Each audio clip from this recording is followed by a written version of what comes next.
বাংলাদেশ পৃথিবীর সবচেয়ে ধনী দেশ। এখানে সরকারি হাসপাতালগুলোতে ডাক্তারের জন্য একজন অ্যাসিস্ট্যান্ট রাখা হয় এবং অ্যাসিস্ট্যান্টের জন্য একজন অ্যাসিস্ট্যান্ট রাখা হয় এবং ইন্টার্নশিপ ডক্টর দিয়ে চিকিৎসা করানো হয়। এখানে স্কুল এবং কলেজগুলোতে ক্লাস টিচারের কাছে প্রাইভেট না পড়লে আপনার জীবন তেজপাতা বানিয়ে দেওয়া হবে। এখানে পয়সা ধার নিয়ে ভুলে যাওয়া এটা সবার অন্যতম একটি গুণ। আপনার কাছ থেকেও যদি কেউ পয়সা ধার নিয়ে থাকে তাহলে ভুলে যান আপনি তার কাছ থেকে টাকা পান। এখানে ছেলে মেয়ে একজন আরেকজনকে জানু মানু সোনা জান এসব বলে তাদের যৌবন শেষ করে দেয় আর বিয়ে করে 40 বছর বয়স হলে। এখানে দুজন গরিব মিলে আরো 5 থেকে 7 জন গরিবের জন্ম দেয়। এখানে কেউ একবার পয়সাওয়ালা হলে সুইজারল্যান্ডে ব্যাংক অ্যাকাউন্ট খুলে এবং অবৈধভাবে দেশের টাকা নিয়ে সেখানে জমা রাখে। চিকিৎসা করতে থাইল্যান্ড ও সিঙ্গাপুরে পাড়ি জমায়, শপিং করে থাইল্যান্ড ও দুবাই থেকে, পড়াশোনা করতে ইউরোপ আমেরিকা এবং কানাডার মতো দেশগুলোতে পাড়ি জমায়, আর ঘুরতে আমেরিকা কানাডা অস্ট্রেলিয়ার মতো দেশগুলোতে যায়। আর যখন মৃত্যু ঘনিয়ে আসে তখন বাংলাদেশের কথা মনে পড়ে এবং বাংলাদেশে ফেরত আসে।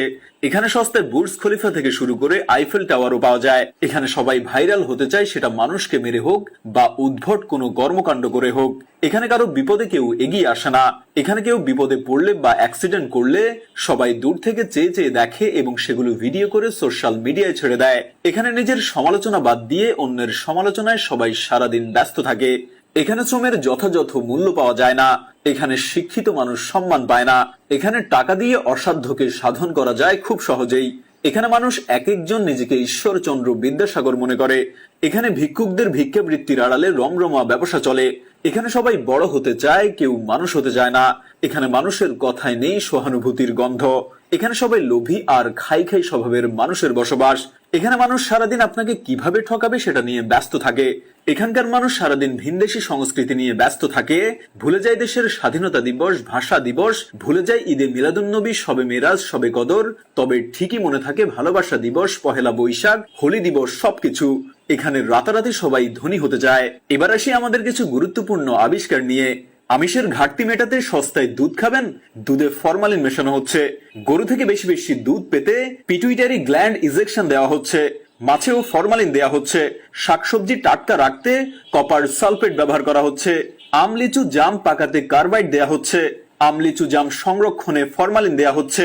ফল গাছে থাকতেই হরমোন এবং কীটনাশক দেওয়া হচ্ছে। তরমুজের সিরিজের মাধ্যমে পটাশিয়াম পার ম্যাঙ্গানেট দেওয়া হচ্ছে। কলা পাকানো হয় ক্যালসিয়াম কার্বাইড দিয়ে। রেস্টুরেন্টে গিয়ে কফি খাচ্ছেন, কফি পাউডারে তেঁতুলের বিচির গুঁড়া মিক্স করা হচ্ছে। মশলায় ইটের গুঁড়া দেয়া হচ্ছে। হলুদে ল্যাড ক্রোমেট বা ল্যাড আয়োডাইড দেয়া হচ্ছে। মুড়িকে ধবধবে সাদা বা বড় করতে হাইড্রোজ ও ইউরিয়া দেয়া হচ্ছে। দীর্ঘক্ষণ মচমচে রাখার জন্য জিলাপি চানাচুরে পোড়া মোবিল দেয়া হচ্ছে। আইসক্রিম, বিস্কুট, সেমাই, নুডলস ও মিষ্টি আকর্ষণীয় করতে কাপড় ও চামড়ায় ব্যবহৃত রং ব্যবহার করা হচ্ছে। ফলের রস তৈরি করা হচ্ছে কেমিক্যালস দিয়ে। বিদেশে মেয়াদ উত্তীর্ণ খাদ্য, ওষুধ, কেমিক্যালস নতুন মেয়াদের স্টিকার লাগিয়ে সেগুলো আবার নতুন করে বিক্রি করা হচ্ছে। চাল চকচক করতে ইউরিয়া ব্যবহার করা হচ্ছে। পেঁয়াজ ও জিলাপিতে অ্যামোনিয়া ব্যবহার করা হচ্ছে। আমরা বাজার থেকে যে 20 লিটারের ফিল্টার পানি নেই সেগুলো অধিকাংশই অটোমেশিনের নামে হাতে ঢালা হচ্ছে। ফলে হরমোন প্রয়োগ করা হয়। সবুজ ফল ও শাকসবজিতে কাপড়ের সবুজ রং ব্যবহার হয়, শসেতেও তাই।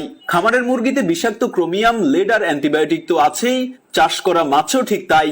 জুস, লাচ্ছিতে উচ্চ মাত্রার প্রিজারভেটিভ ব্যবহার করা হয়। রু আফজা আর হরলিক্স তো প্রমাণে অপারক যে এতে আসল কল্যাণকর কিছু আছে।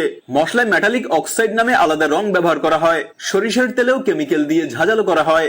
সয়াবিনে পাম অয়েল, শুটকিতে কীটনাশক, কসমেটিক্সে ক্যান্সারের উপাদান, লেড, মার্কারি ও ডাই ইউজ করা হয়। কি খাবেন, কিভাবে খাবেন একটু ভাবেন, অন্য কেউ ভাবতে দিন। বাঙালির আরো অনেক আবিষ্কার আছে যা আমরা হয়তো জানি না। আমরা এক রাতে ধনী হতে চাই এ জাতিকে ধ্বংস করার বিনিময়ে। আমাদের এই দেশটাকে মনে হয় কেউ এখন আর ভালোবাসে না। সবাই বাংলাদেশকে ভাবে একটা লোভনীয় মাংসের টুকরা। সুযোগ পেলে যে যেখান থেকে পারে ছোবল মেরে খুবড়ে খুবড়ে খায়। ঘরের লোক খাবে, বাহিরের লোক খাবে, আসলে কে কোথা থেকে খাচ্ছে সেটা আসলে কারো মাথা ব্যথা নেই। মাথা ব্যথা হচ্ছে কে কতটুকু খাচ্ছে, আমি কতটুকু খেতে পারছি। দেশ গোল্লায় যাক, সব হারিয়ে যাক, আমার কি এত ভাবার সময় আছে? আমারটা আমি আগে খেয়ে নেই। আমার সন্তান, আমার পরিবার আমি সামলাবো। দেশ তো আমার সামলানোর দায়িত্ব না। অন্য সবাই সবটা খেয়ে ফেললে আমি কি খাবো? আমি মনে করি দেশের উন্নয়ন নির্ভর করে সে দেশের জনগণের উপরে। যতক্ষণ পর্যন্ত প্রতিটা নাগরিক দেশ এবং দেশের উন্নয়নকে ব্যক্তি স্বার্থের থেকেও বেশি গুরুত্ব দিবে না, ততক্ষণ দেশে উন্নয়ন হবে না। একবার ভেবে দেখেছেন আগামী প্রজন্মের জন্য আমরা কি রেখে যাচ্ছি? দেশকে ভালোবাসা মানুষের জন্মগত প্রবৃত্তি। আমরা এই সম্পর্কে সচেতন না থাকলেও এটা আমাদের হৃদয়ের গভীরে সুপ্ত থাকে। দেশের অপমান, দেশবাসীর দুঃখ দৈন্যে, দেশের দুর্বিষয় পরিস্থিতিতে, দেশকে নিয়ে ষড়যন্ত্র হলে, দেশকে নিয়ে কেউ উপহাস বা কটাক্ষ করলে এই অনুভূতি জেগে ওঠে। সারা পৃথিবীর মায়া, মমতা, স্নেহ সব একত্রিত করলেও যেমন মায়ের অকৃত্রিম স্নেহের সঙ্গে তুলনা করা যায় না, তেমনি সারা পৃথিবীর ঐশ্বর্য, বৈভব ও সৌন্দর্যের সঙ্গে নিজ দেশের কোনো তুলনা হতে পারে না। আমাদের নবী হযরত মুহাম্মদ সাল্লাল্লাহু আলাইহি সাল্লাম বলেছেন, দেশপ্রেম ঈমানেরই অঙ্গ। দেশপ্রেমের মন্ত্রে উজ্জীবিত হয়েই মানুষ তার আপন জীবনকে বিলিয়ে দিতে পারে, মহৎ প্রেরণায় উদ্বুদ্ধ এবং আলিঙ্গন করতে পারে মৃত্যুকে। কবি বলেছেন, তুমি দেশকে যথার্থ ভালোবাসো, তার চরম পরীক্ষা তুমি দেশের জন্য মরতে পারো কিনা।